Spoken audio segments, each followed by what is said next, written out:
पीले दांत वाली बहू। पीले दांत वाली बहू। रंजना कभी ब्रश नहीं करती थी। उसे कितनी बार उसके माँ बाप ने डांटा, लेकिन उसका कोई असर उस पर होता ही नहीं था, जिस कारण से उसके दांत पीले पीले हो जाते हैं। शादी के बाद। अरे बहू, वैसे तो तुझ में कोई कमी नहीं है, पर तेरे दांत इतने पीले कैसे हैं बेटा? कैसे मतलब? कोई सर्जरी थोड़ी ना कराई है। वो तो क्या नाम, मैं ब्रश नहीं करती थी तो पीले हो गए। अब क्या करूं? आप कहें तो लाल करवा लूं या फिर काले? यार ये क्या है, क्यों माँ से लड़ रही हो? लड़ रही हूँ? अरे मैं लड़ रही हूँ या ये बोल रही है कि दांत पीले हैं, पीले। अरे तपस्या थोड़ी ना की है इन्हें पीले करने के लिए। बकायदा ब्रश नहीं किया है 20 साल तक, तब जाकर। छी, कैसी बात कर रही हो? ये उस वक्त तो पीले नहीं थे जब हम लोग तुम्हें देखने आए थे। अरे तब साफ करवा लिया होगा डेंटिस्ट के पास जाकर। अब देखो कैसे पीले पीले लग रहे हैं। रंजना सास की तरफ गुस्से से देखती है।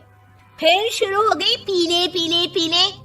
अरे पीले तो तब भी थे जब मेरे हाथ का रसगुल्ला उड़ा उड़ा कर खा रही थी और बोल रही थी, लड़की नहीं गुणों का खजाना दे रहे भाई साहब आप। खैर, अब वो लोग करते भी तो क्या करते, पीले दांत वाली बहू पल्ले पड़ी थी तो झेलना तो था ही। एक दिन कीर्तन में रंजना गाना गा रही थी। अरे कमला बहन, माँ का द्वार है, यहाँ तो सब शुद्ध होकर आते हैं, फिर अपनी बहू को ब्रश भी नहीं करवाती तुम। दूर से पीले पीले दांत भक्ति में बाधा उत्पन्न कर रहे हैं। अरे कोई 2 साल के बच्चे थोड़ी ना लेकर आई हूँ मैं बहू बनाकर। अच्छी खासी लड़की है, अरे कैसे करवाऊं ब्रश? ये तो उसे खुद करना चाहिए ना। अब माँ बाप तो इसके जैसे तैसे निपटा दिए, ये नहीं सोचा कि सास कैसे संभालेगी।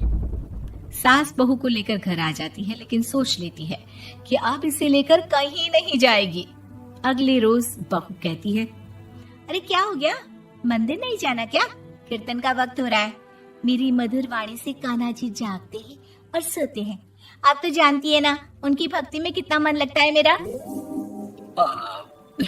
वो क्या है ना, तबीयत ठीक नहीं लग रही है मेरी, आराम करूंगी मैं।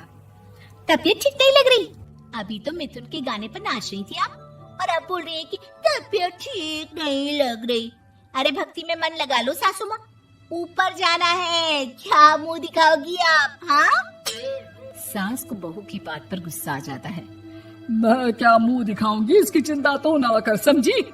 अपने मुंह की चिंता कर, जो ये पीले पीले दांत लेकर हर जगह पहुंच जाती है। पता है लोग कितना मजाक बनाते हैं। ना जी ना, मैं नहीं जाना कहीं तेरे साथ। तो ये बात है। कोई ना, मत जाओ, मैं अपने कमरे में ही बैठकर भक्ति कर लूंगी। ऊपर वाला दांत थोड़ी ना देखता है, मन देखता है, भावना देखता है। और अरे बस बस, तू सब कुछ दिखा, बस ये सफेद चमकदार दांत ना दिखाना किसी को, है? जा यहाँ से। बहू को सास की बात का कोई फर्क नहीं पड़ता, वो तो जैसी थी वैसी ही रह जाती है। सुबह नहाकर किचन में खाना बनाना, फिर खाना खाना, कीर्तन भजन करना और सो जाना। एक दिन, माँ जी मैं सहेली के घर जा रही हूँ, शाम को लेट आऊंगी। हाँ हाँ तो जाना, मैंने कौन सा तेरी आरती करनी है घर पर बैठकर। रंजना सहेली के घर जाती है, जहाँ वो पार्टी में जाने की तैयारी कर रही होती है। अरे शिखा, कहाँ जाने की तैयारी कर रही है?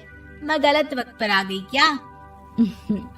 अरे नहीं यार, उल्टा सही वक्त पर आई है। मैंने ये साड़ी और ज्वेलरी निकाली है यार, शाम को इनके ऑफिस की एक पार्टी में जाना है। बताना कैसा लग रहा है ये सब? नहीं यार, इस ड्रेस के साथ तो वो वाली ज्वेलरी अच्छी लगेगी। हाँ हाँ सही बोल रही है, मैंने ध्यान ही नहीं दिया। वैसे तो हमेशा से मस्त फैशन सेंस रखती है। तो बड़ा जाती होगी ना पति के साथ पार्टी में। रंजना कुछ नहीं बोलती, बस सोचती है कि यार काश ये बात सही हो जाती, पर मैं क्यों नहीं जाती पार्टी में? क्या इन लोगों की कोई पार्टी होती नहीं होगी? रंजना घर आती है और रात में पति से सवाल करती है, एक बात बताइए, आप मुझे किसी पार्टी में क्यों नहीं ले जाते? क्या आपके यहाँ ऑफिस में पार्टी नहीं होती? पति बेचारा क्या कहता कि दांत पीले हैं तुम्हारे इसलिए। अरे कोई पार्टी होती नहीं हम लोगों के ऑफिस में, तो कहाँ से लेकर जाऊं? और मार्केट, मॉल, कहीं वीकेंड घूमना, कहीं तो। अरे यार, सारे हफ्ते में एक छुट्टी मिलती है, तो सोचता हूँ कि आराम ही कर लूं। क्यों? रंजना मन मार के रह जाती है।